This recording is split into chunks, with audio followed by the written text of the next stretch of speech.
I'd like to welcome you to Top Gun Sales Training. I'm impersonating Mark, so I mean, I'm not sure what to say about that.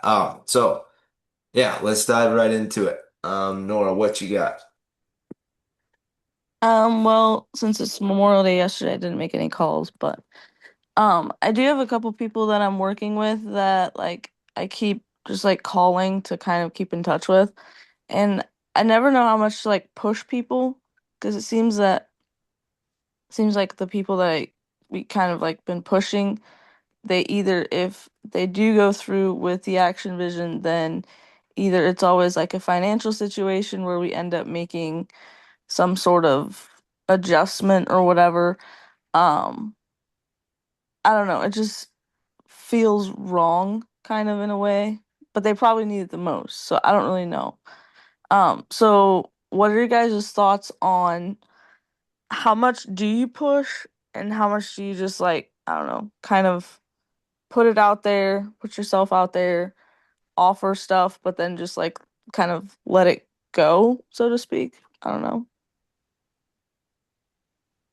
I wonder if you like. I have the same situation with an individual who needs a roof, and I pushed him some, and I don't think he's gonna go with us. I think I messed that one up.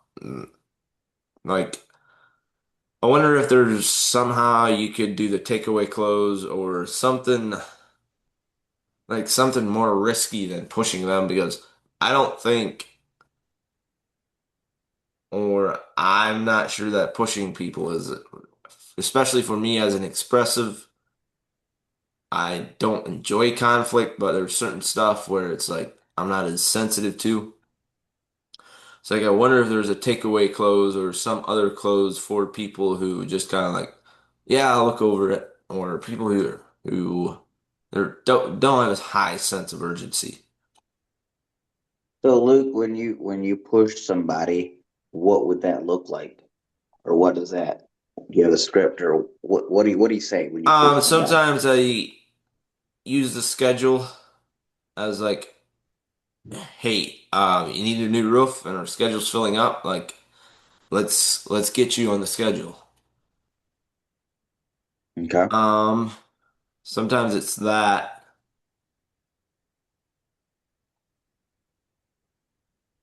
That's probably the biggest one. So I think of two things. And one is when we were at the event, we had Thomas shared that it's on how you look at it. It's not you're not bothering people, you're you're blessing them. It's like you're just blessing them with a conversation like, hey, you get to talk to me today. Today I'm gonna ask you about this and this. But if you look at it as, you're helping them out, but that'd be more than just having a conversation with them, calling people. The the other thing, putting them in a hard situation financially. I mean, it's okay that they're for them to be stretched, but I don't know. Yeah, I don't know at what line it's like, okay, I don't want you need this, but you don't necessarily have the money for it. So I do not know what to do in that situation. Hmm. And you want to be careful on how much you negotiate or how much you like you gotta eat as well, or you don't want to just give All your right. services away as well. Right, and it's like Um, the first thing, because I had a client that, signed up and stuff, and then within, I would say, I think it was like 2 months, dropped off. And it wasn't all financial, but that was like the biggest thing. He also had some family members that just thought it was dumb that he was doing coaching. But um, I don't know. And then I just kind of feel guilty for 'cause if they can't keep going on it or whatever, or if then I don't know. And maybe it's just a mindset thing where it's like, well, hey, like I gave him the opportunity or whatever. And it's just have to get over that part, I guess. I don't know.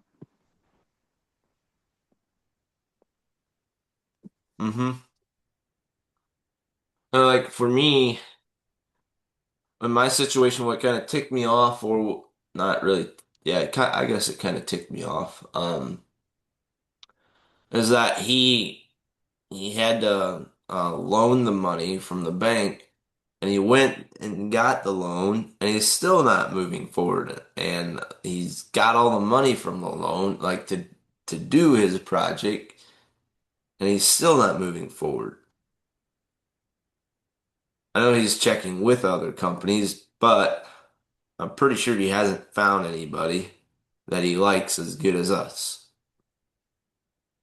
So So yeah, I'm that's not. where it would come in down to, Mark asked Norman that question on Friday or whenever it was. I think it was Wednesday. It's like if the financial were in place and you were able to move ahead financially, would there be anything else that would be holding you back from doing this at this time? So, they say it's financial, but is it really something else? And they use that as an excuse where if you ask them, well, if there's something else, then everybody they may come up with something else. And then you can see, well, you can kill both of them with one, or try to tackle that sucker too. So you don't have this happen where, okay, now that they have the financials, then there's still something else. Hmm. Like I should have asked that in the first meeting I had with him.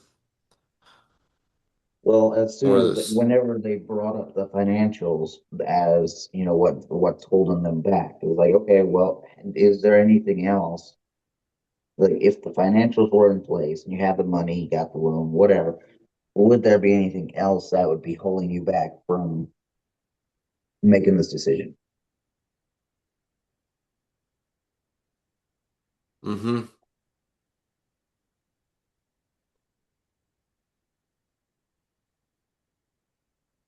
That makes sense. Nor is there anything else you have? I do not know. Kenny, what do you have?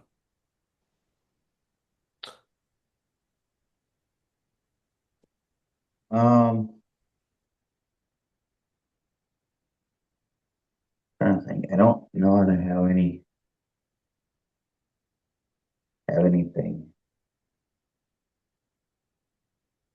Because I haven't been no new leads.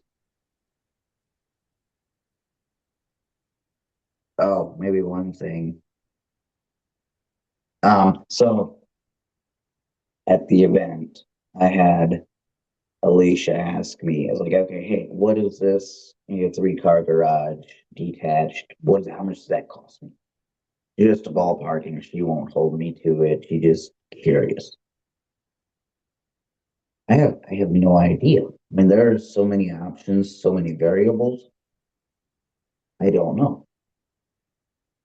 I'll just give me a number.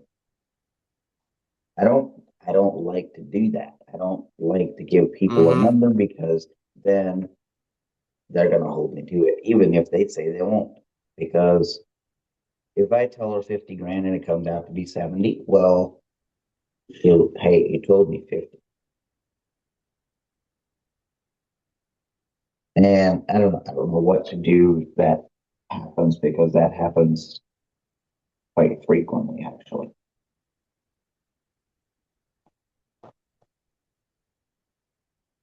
I sometimes, that happens to me. I sometimes just give them a number, but then I would make sure to be clear with them.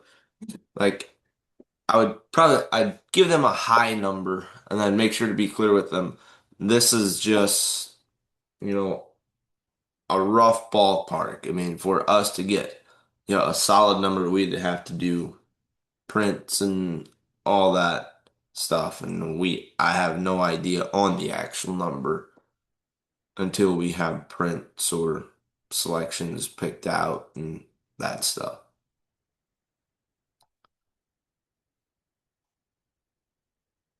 but maybe they're subconsciously holding me to my number as well. Yeah, I just don't like to do it because, well, give me a day or two and I can tell you. But yeah, I don't like to guess, take a wild guess at things and just be kind of guessing my estimates, my numbers here. Mm-hmm. That makes sense. Anything else you have? I do not. Nope. What do you have? I think for me is trying to like yesterday, I think I would have made a bunch of calls, but especially the business owners, like, do you make calls on holidays or do you not make calls on like follow-up calls? My thinking is everybody else has a life and is out and about and they don't want to do do something. But then I thought is like maybe there's a couple business owners out there, if I were to call them, they would be working as well and they'd be like, "Hey, someone else is working on Memorial Day. I'm not the only one."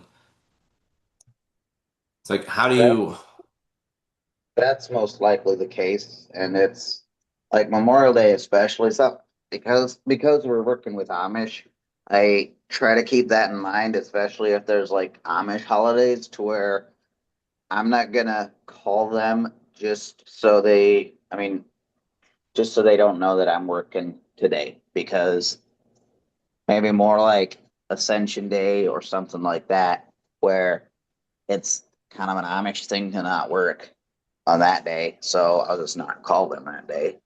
But Memorial Day, that would be totally fine. So call them, and if they're not working, then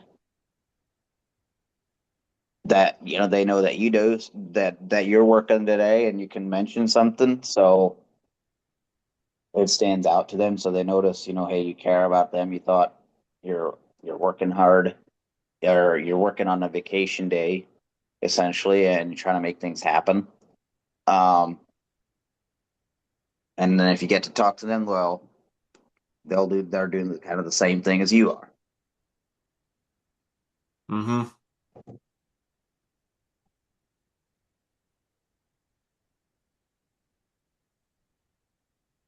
Got it. That makes sense.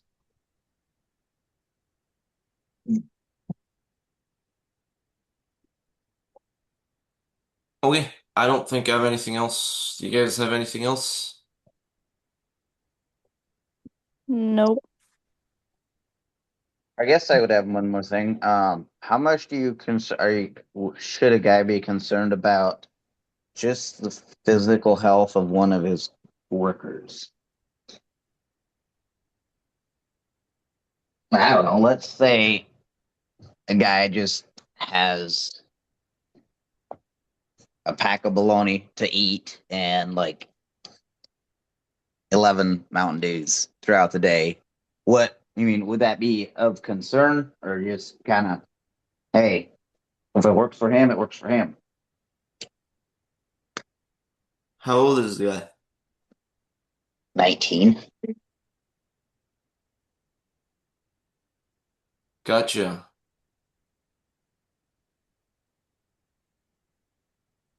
I mean, Um, for me personally, I would probably die if I had 11 Mountain Dews, maybe the next day, but um, he seems to just thrive off them. His body's probably so used to it. Are you guys like held accountable if something happens or if he like faints or something? other than getting sued, I don't see any accountability that we have or could Well, have. that's the thing. It's funny because you should mention that, because if I told him, I said, "Yeah, hey, you're gonna have a heart attack and die," it's like, well, if that happens, then his girlfriend can sue to Mountain Dew. I'm like, pretty sure you can't, but um, I didn't say this, but us more likely. I mean, we have water there for him. We're trying to water the guy. He's got more baloney for today, so he should be fine, and he can't eat anything else. It's not like he doesn't have choices. Um, I don't know. It's just kind of concerning to me more than him, I guess. I think.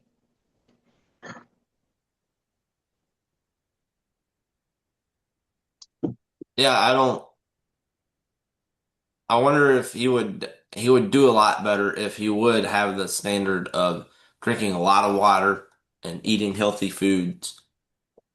As his production would, or you said he thrives on it. Like, what does thrive mean? Like, is he a great worker? Below average. No, I would not chalk him up to be great. Just like if he would drink and eat healthy, or yes, healthy, I guess you could say healthy, would he feel a lot better and work a lot better? I don't know, like the healthy eating part. I think that I would. I mean, both. Yes, I would. To me, it would make sense, but to him, it's like can't have a steak. As soon as he bites into it, he throws up. Like, are you sure? What? That sounds a little strange. Here, try this one. This one's pretty good. I don't know. I mean, it's America, so he's got choices. So I'll guess I'll let him make choices. Hmm.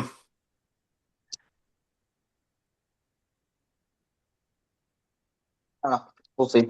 That's all I got. Don't let him die, whatever you do. Yeah, try not So, to. okay, thanks for listening. Y'all have a wonderful day.